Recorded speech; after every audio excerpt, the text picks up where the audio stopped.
साथ ही नजर रखने होगी इंसेक्टिसाइड इंडिया पे भी, क्योंकि कई खबरें इसके रिगार्डिंग निकल के आ रही हैं। पहली खबर तो यह है कि 2-3 नए प्रोडक्ट लॉन्च करने वाले हैं। इक्विटी डाइल्यूशन की बात सामने निकल के आ रही है, 2 नए प्रोडक्ट लॉन्च होंगे, ये भी अब मैनेजमेंट ने कहा। साथ ही नए प्रोडक्ट्स में FY13 में करीब 150 करोड़ रुपए की आय होने की उम्मीद है। जब नया प्रोडक्ट लॉन्च होगा मार्केट के अंदर, जिन्होंने एक प्रोस्पेक्टिव आय बनाई है वो करीब 130 करोड़ की है। गुजरात प्लांट में विस्तार पर भी कंपनी करीब 100 करोड़ रुपया खर्च करने की योजना बना रही है। और क्या क्या कहा मैनेजमेंट ने, आई सुन लेते हैं उनको। प्रेजेंट एक्सपेंशंस हैं जम्मू में और राजस्थान में, ये सब हमने इंटरनल अप्रूवल से फंड किए हैं। गुजरात को भी हम जो फर्स्ट फेज है इसको अपने इंटरनल अप्रूवल से ही कंप्लीट करेंगे, लेकिन आगे जो हम गुजरात में बड़ा एक्सपेंशन करना चाहते हैं उसके लिए हमें थोड़ा सा डिल्यूशन शायद करना पड़ेगा।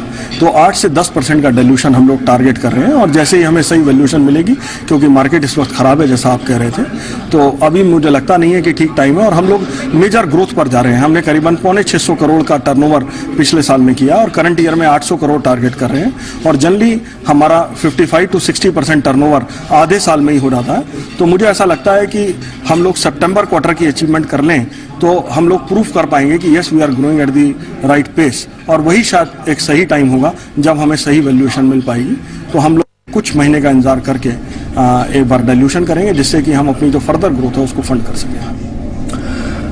देखिए, हर कंपनी पैसा जुटाना चाहती है और विस्तार करना चाहती है, लेकिन सबसे इंपॉर्टेंट बात जो इस पूरी मैनेजमेंट की बाइट में समझ में आई ये है कि जो इक्विटी डाइल्यूशन तो करना चाहते हैं 8 से 10%, लेकिन अभी नहीं करेंगे। वो एक मौके की तलाश में है।